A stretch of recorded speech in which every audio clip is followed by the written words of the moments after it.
Hundreds more injured in Pakistan after the military was sent in to end anti-blasphemy protests in the streets. Thousands of military police fired rubber bullets and tear gas to end a sit-in which had paralysed the capital Islamabad for nearly 3 weeks. Now, religious groups accused the law minister of blasphemy after a reference to the Prophet Muhammad was left out of the parliamentary oath, something the Pakistani government says was a clerical error. Protests have since spread to several other cities. Well, for the latest, let's speak to Cameron Youssef, who's in Islamabad for us. Cameron, good to speak to you again. So where are we with this? Are the authorities in control of the streets yet?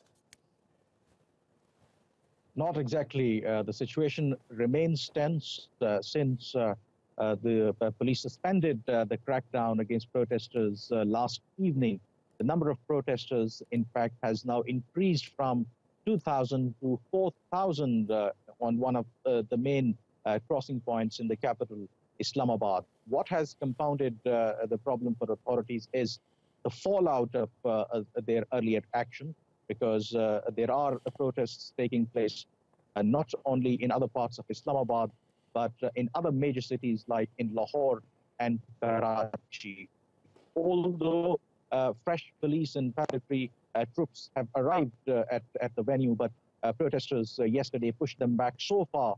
So it doesn't seem that the government or authorities will take another chance unless they have a foolproof plan to disperse these protesters. But certainly at this point in time, the situation is very, very tense and volatile. Absolutely. I mean, what does this tell us about the strength of these groups who are out on the street? Of course, worth remembering that the Pakistani government says this was a clerical error, that line about the Prophet was left out of the pledge. What do the religious groups on the street say about that? And do they just want to see this justice minister resign, and will that calm their fears?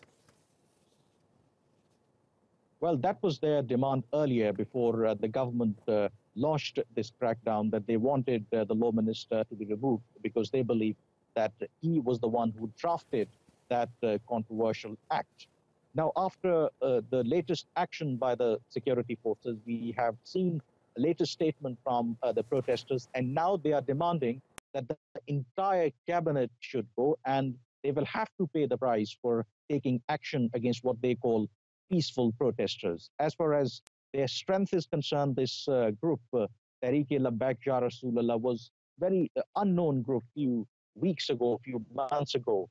But all of a sudden, they rose to the prominence, and initially they have support of around a few thousand people. But what happened after yesterday's police action, there were protests in many parts of the country. That shows that this group has more popularity than actually the government had thought. But it is also primarily the fact that this issue of finality of prophethood of Prophet Muhammad, peace be upon him, is a very sensitive issue. So anyone can exploit that. So that's the government's fear, that this radical cleric, Khadim Hussain Rizvi, is actually using this as a political slogan to gain mileage ahead of next parliamentary elections.